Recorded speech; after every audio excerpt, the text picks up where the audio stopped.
thought about doing a script for this, and then I just sort of changed my mind and figured, well, I'm just gonna go off the cuff on this one. I waited a little while. It was kind of emotional. After the election, this election really affected me in a very strong way, as I'm sure it has a lot of people. And not because, my side lost and, I'm just really upset that Hillary lost. It's really just upset over what the country has done to itself. And I can't, in past elections, you lose, you move on, you try to do some things later down the road. But this just is such an abysmal situation where we've elected this con artist to run the country. This bullshit artist. Donald Trump is plainly ignorant about some basic public policy issue, some well-known fact. He comes back with a certain bravado and tries to explain it away with a tweet or a statement. He did it on Brexit. He did it on the nuclear triad. He did it really on how U.S. debt markets work. He thought that Tim Kaine was the governor of New Jersey, and now with this. And it's sort of amusing to watch how is he going to pull it off this time. What is he going to argue? Usually he adds that the press hates him. But there's a term for this kind of thing. This is the mode of a bullshit artist. And, it's sometimes amusing, it's entertaining if the guy is trying to sell you a condo or a car. But for a president of the United States, it's deeply worrying.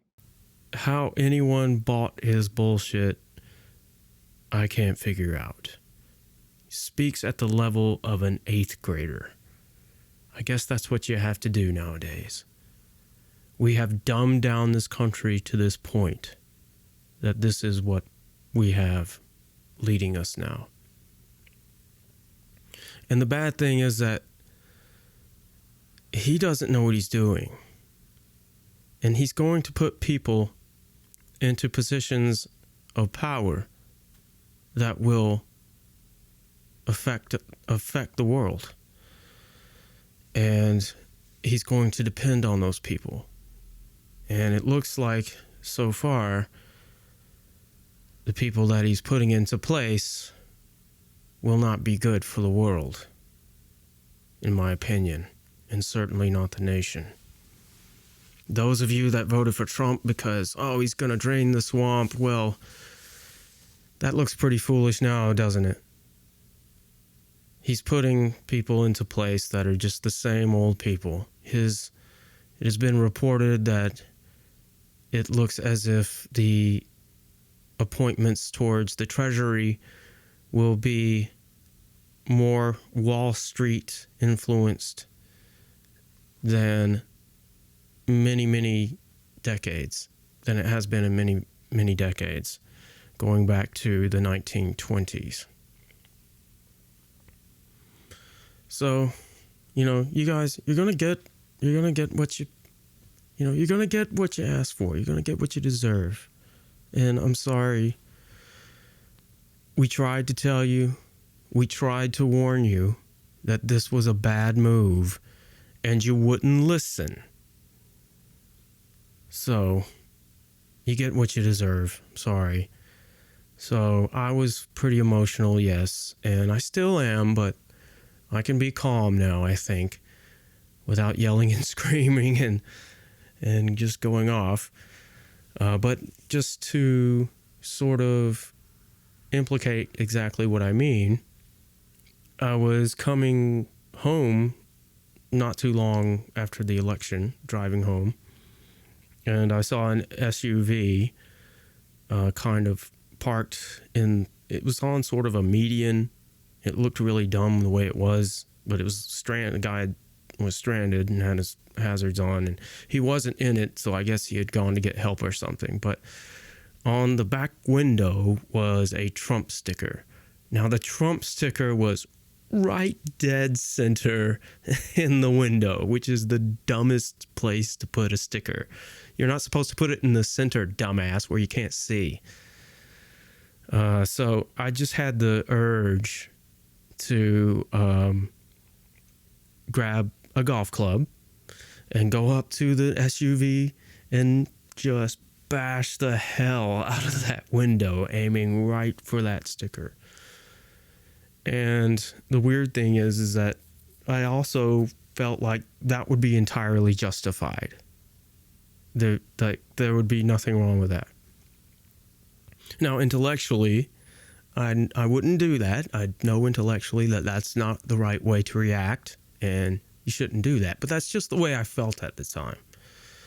And I think a lot of people felt that way, and a lot of people are reacting, and you have protests in the street, people, making their voice heard that this is a big mistake the country is making. And, some people, I guess it's the phases of, before you get to acceptance, there's all these phases you go through. You go through the anger phase. Some people are in the bargaining phase, like, oh, maybe we can work with the Electoral College, and we can do something. They can switch their votes for the popular vote, and that's the only thing that that kind of mitigates against what is otherwise a horrible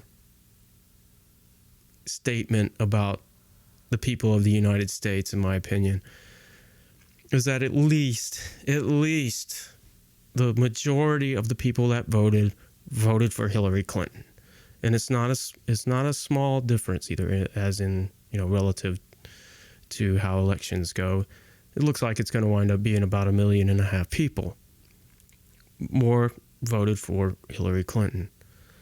And that's a good thing. That makes me feel a little better about the country. But for you people that voted for Trump, there's something wrong with you. I don't know what it is in every case. I mean, we know that, well, I think that we have a pretty good understanding of what happened here. And I think there are three three aspects that led to Trump getting elected. And that is the racism and bigotry. I think it's undeniable that his whole political career started with this sort of playing upon racism. I don't think anyone can deny that. If you do, I don't get you. It's just obvious. Okay. And then there was the sort of populism aspect where he says, hey, I'm going to bring your jobs back. And then more of a problem on the left side was this sort of, I think, irrational, over-the-top, anti-Hillary sentiment. And I realized she wasn't the best candidate in the world, and the candidacy made a lot of mistakes. But you can't say that it was just the campaign that a poor campaign that caused this, because Trump's campaign was horrible. I mean, there were so many things, but it just didn't matter what he did. These people were still going to put their faith in this guy. Putting their faith in a carnival barker is just unreal. So to you people that voted for him, okay, if you say, I'm not a racist, I just want my jobs. Well, maybe you're not a racist. I believe you. I believe you're probably not a racist. But it didn't bother you. The obvious racism and bigotry he was putting out there, it didn't get to you. It didn't change you. It didn't move you. And in a sense, that is racist. You're supporting it. You're enabling it. So you can't just deny it so easily. But let's say you could. Let's say you could deny it. And you're just voting because you wanted your jobs. What did you think the man was going to do to get you your jobs? Well, if you listen to him, he said what he was going to do. He was going to put a tariff on Chinese imports. Well, this is my problem. You're not thinking about this stuff. You're not investigating it. You're just, oh, I want my job, so I'm going to vote for Trump. He said he's going to do it. 45% tariff on imports is a stupid idea. All it's going to do is any kind of protectionist action like that is just inflationary. You're going to create inflation. You're just going to make us poorer by doing that. In the inflationary climate that would produce, you would have a raise in interest rates. It would hurt the economy. And if he does that, that's what's going to happen. So, what else? The coal thing. Okay, so he may bring back, no, let me start over. He may slow down some of the moving away from coal by being uncaring towards the environment, essentially, which I expect him to be, because that's the statements that he's made have indicated that. So yeah, by screwing up the environment, he'll maybe slow down the moving away from coal, affecting the EPA and such. But it's not going to bring the jobs back. They're not coming back. Most of what's happened in the coal industry has been market related. So as long as natural gas is in the state that it's in, it will be out competing coal. You also have to consider that we've burned through all the good stuff with coal. There's not just one type. And the type that we're into now is not as energy dense. So coal's on the way out. Period.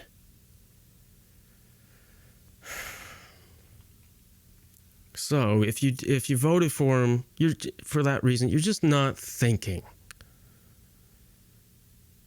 And I know some of you are voting for him because of immigration, and you think that the people coming from Mexico are taking our jobs. Well, if they wanted to, they could have dealt with this problem a long time ago by sanctioning businesses appropriately. And if you put enough fines on a business and you make it very difficult to get away with this sort of thing, they're not going to be hiring the illegal immigrants. So then the whole thing dries up. So you don't have to build a wall. But let's talk about the wall. So, there was a I was listening to NPR, and there was an interview on there where they were talking to, I think it was the head of one of the unions at the Border Patrol, and he was saying that, well, you know, those of you that thought it was just going to be this brick and mortar thing like the Great Wall of China, I'm just laughing at you. That's not going to happen. In this interview, the guy said it wasn't going to happen. So what does secure the border mean to you? Does it mean not a single person ever gets across? It does. So in your mind, the border is not secure until illegal immigration is zero? It is. Does that mean the border is never actually secure by that definition? No, the border absolutely can be secured. I guarantee that we can secure the border to where we apprehend 100% of the individuals that cross illegally. I mean, people got across the Berlin Wall. People are pretty innovative. and we also can be innovative. As best you understand it from the president-elect, if there's not going to be 2,000 miles of wall, how many miles are there going to be? In fact, I was in discussions with the transition team yesterday. If you were to ask me, I would say that we have about 10 to 15% of our border has an actual fence. If I were to quantify an actual number, I would say that we need about 30%. 30% of our border has to have an actual fence, wall. I'm just going to go with your numbers here. You're saying that there's somewhere in the neighborhood of a couple hundred miles of serious fencing right now, and you'd like to see 400 miles with more serious barriers. Approximately, yes. That's about what we're talking about. This Yeah. whole debate has been about a couple hundred miles of fence? Not the whole debate. The debate's about border security. That's what the debate is about. So maybe you'll get that. Maybe you'll get your wall, and they'll just call that the wall. So that's the wall issue settled. You're going to get a wall. It's not really going to be a wall. It's going to be a fence. And it's not going to cover the whole border. You're not going to solve this issue that way. But I'm glad they're not going to spend hundreds of billions of dollars on a stupid wall. And if you thought Mexico was going to pay for it, then you're an idiot. People just believe whatever the guy says. That's just the thing that drives me nuts. So if you voted for Trump, you voted for, and you were wrong about those things. Then you voted for anti-science, anti-intellectualism. The Mike Pence is he is one of these teach the controversy, anti-evolution guys. Just a complete nut. The textbooks, I guess, will need to be changed because the old theory of evolution taught for 77 years in the classrooms of America as fact is suddenly replaced by a new theory, or I hasten to add, I'm sure we'll be told, a new fact. Well, the truth is, it always was a theory, Mr. Speaker. That's what you vote. That's really what you voted for. You voted for kookery. That's what Donald Trump represents. That's the whole InfoWars thing and all that insanity. That's what you voted for. This alt-right crap. So, what about the people that were not motivated to vote for Hillary? The liberals that didn't vote for Hillary. Well, you screwed up too, in my opinion. Especially if you were in one of the battleground states. You should have voted for Hillary. And we wouldn't have this mess. Now we're going to have possibly 3 Supreme Court justices that are anti-abortion. Boy, that's really good for liberals, isn't it? We're going to be taking a step back in terms of the environment. We're going to be taking huge steps back. We're not going to get not only are we not going to make progress on climate change, we're going to reverse on climate change. Things are going to get worse. Yeah, that's really good for us liberals, for your family going forward. That's great. This was the choice you had to make. And I tried to tell everyone, you can't let this guy get in power. Well, now he's in power. So far, it doesn't look good. He's putting Wall Street people in charge of the Treasury. His chief of staff apparently is one of these alt-right guys who's reportedly had a bunch of racist and anti-Semitic views expressed. But, and he's like big Tea Party type. So this is what we got, liberals. This is what we've got. And we're just going to have to deal with it. Our nation is in trouble, I think. But we're going to have to pay attention. And I hope that everyone will pay attention. Those of you that voted for Trump, I hope you'll pay attention. That you'll not allow, as to the best of your ability, these things to happen. That you'll just understand what's going on. Try to understand what's going on. I'm not saying I know everything. I'm just saying let's all try to pay attention and really, really think critically on these matters and really, really try to understand what's going on. Maybe I've got it all wrong. I think Trump duped you guys to a large extent. I don't think he's going to do everything he said he was going to do, especially in terms of getting people like the jobs in the coal industry, like I was saying before, for example. I don't think he's going to wind up. I think he duped you guys. But maybe he's duping even further than that. It doesn't look like it so far, but maybe he's duping us on the whole I'm a climate change denier. Maybe he's going to be the opposite. Maybe he's going to actually make more progress than anybody on climate change. Then Obama, that wouldn't be that hard to do. You could make enormous steps. He could do that. He could beat out Obama in that regard. So maybe I'm wrong. Maybe I'm not even looking at it right. But let's all pay attention and see what he does, understand what he does. Look at all the angles. Look at, he has some potential conflicts of interest coming up here.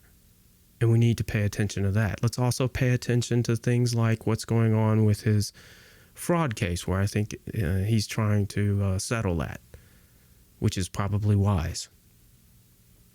But let's just look at these things and really try to understand them. That's what I'm going to do my best to do. Thanks.